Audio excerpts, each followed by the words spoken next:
By the Montana Television Network. This is the 530 News on Q2, Montana's news leader.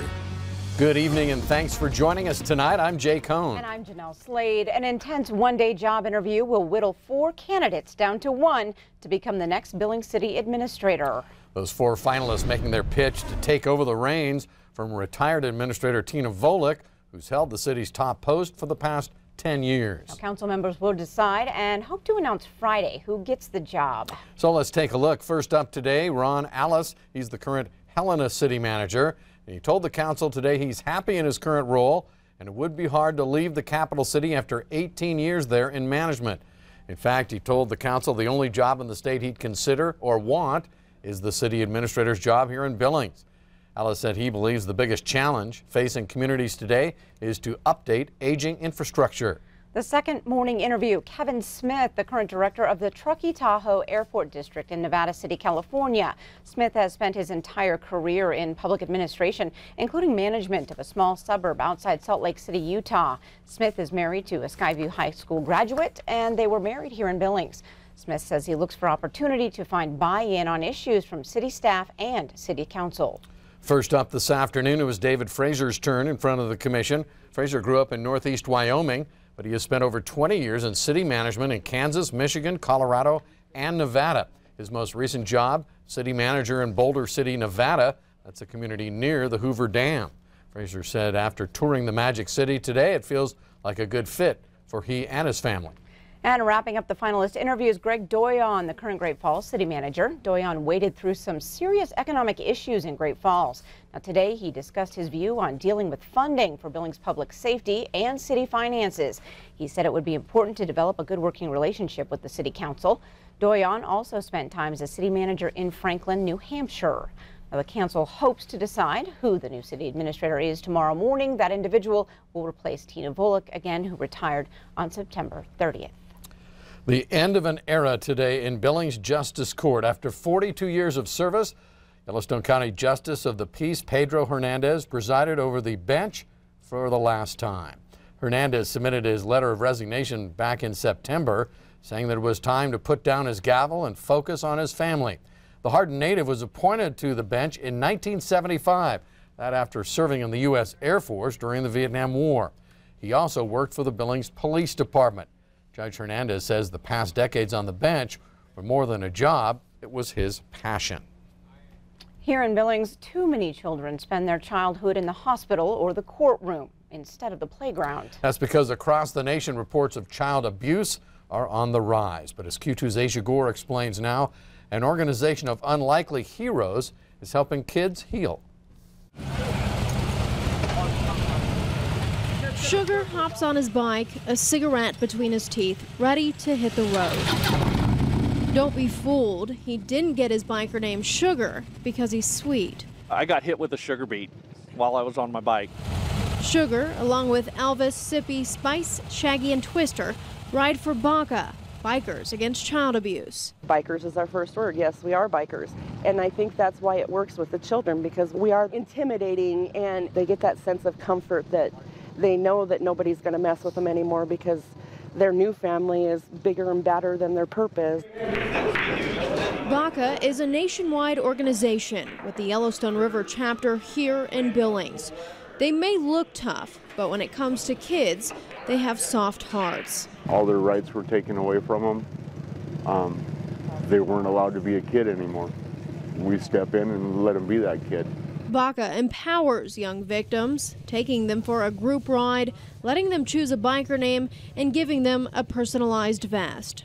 You go from them being scared, wanting nothing to do with you, that you're just another adult that's going to let them down, to having them come running outside and just to watch them bloom. BACA members undergo months of specialized training so they can help kids face their abusers here in the courtroom. I don't really focus on what's being said in the trial. I try to send all my positive energy to the child so that they can do what they have to do on the stand, and I'm strictly there for them and nothing else. It's a sense of security and support that one Billings mother says may have saved her child's life. My daughter was raped by somebody that we cared about and trusted. She says her daughter began cutting herself in an effort to cope. But after she found a BACA flyer and reached out, I was contacted the next day by a lady named Sippy. everything changed. My girls had nightmares for a long time. They don't have nightmares no more. They learned that it's okay to be broken and that there are people out there that do care and won't hurt them. In that moment, when a child is no longer afraid and the wounds begin to heal, is the reason BACA rides. We call it the payday, when you see that child that's not scared anymore, that is not crying, that's actually sleeping through the night. And that's what makes our hearts sing. That's what makes us do what we do every day. Oh, it's awesome. It's cloud nine. You know, you leave the courtroom and your bike's not even on the ground. You're just floating in air as you're going home, and it's the most amazing feeling in the world. In Billings, I'm Asia Gore, MTN News. Thanks, Asia. Great program, great story. BACA members, by the way, are not paid for their work. It is all volunteer. And if you or someone you know could benefit from BACA, you can find their contact information on our website right now, ktvq.com. The Montana Highway Patrol honored its own today. 3 officers received the Medal of Valor this afternoon. Troopers Trevor Chase and Darvin Meese received the honor for their acts of heroism during a standoff situation in Laurel.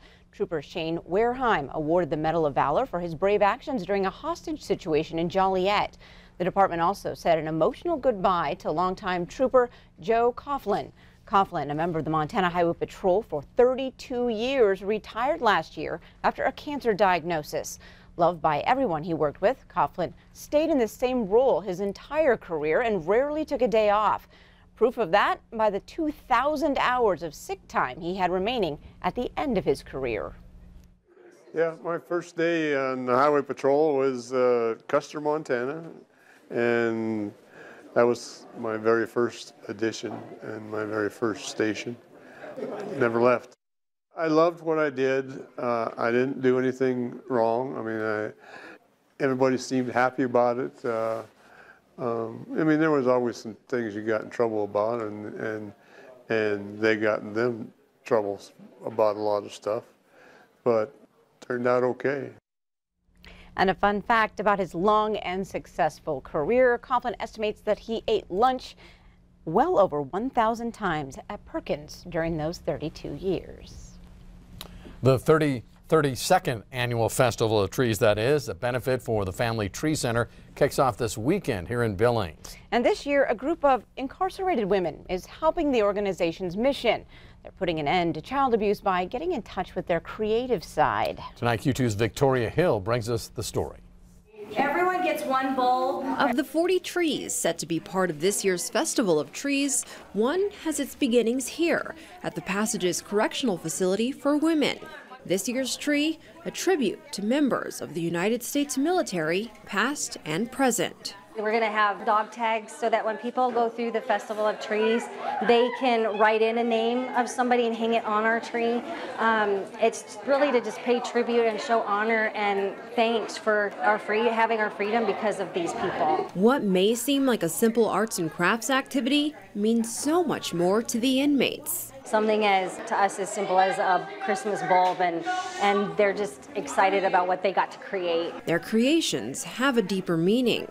It all goes to help the Family Tree Center, whose mission is to build stronger families and prevent child abuse and neglect. It makes me feel very good that we can be a part of something, because most of us in the system have been neglected ourselves or come from abusive backgrounds, so it's really touching and honoring, and we get to support other families. You know, I didn't really grow up I grew up in a good home, but, you know, there were some problems, so, I mean, just to know that I can help somebody out like me, it feels really good. I heard them just say that they feel like they're a part of maybe a prevention of one, if they can save one life, you know, or help one life. And with Christmas right around the corner, each good deed takes them one step closer to being with family again. It's terrible missing my kids, and I haven't seen them since last October, so this will be the best Christmas ever. It's the perfect Christmas present, and I get out right before Christmas, so that'll be great. I've missed the last 3 or 4 Christmases. So I'm very excited to get to be you and just to have a new journey. In Billings, Victoria Hill, MTN News.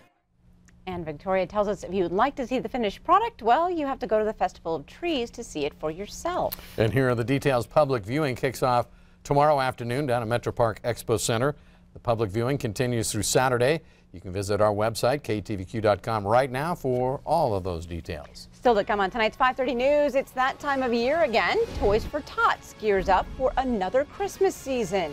And coming up later in sports tonight, as we await official confirmation on Bobby Houck's hiring as the new Grizz football coach, we find two very different viewpoints. Hear from both sides coming up. And coming up in weather, we were on the backside of a cold front today, but we still managed to warm up to 47 degrees. We have another cold front coming in tomorrow. We'll tell you what that means coming up in just a few more minutes. You're watching MTN News with Jay Cohn and Janelle Slade. Storm Tracker weather with Bob McGuire. And sports with Scott Green. This is the 5:30 News on Q2, Montana's news leader.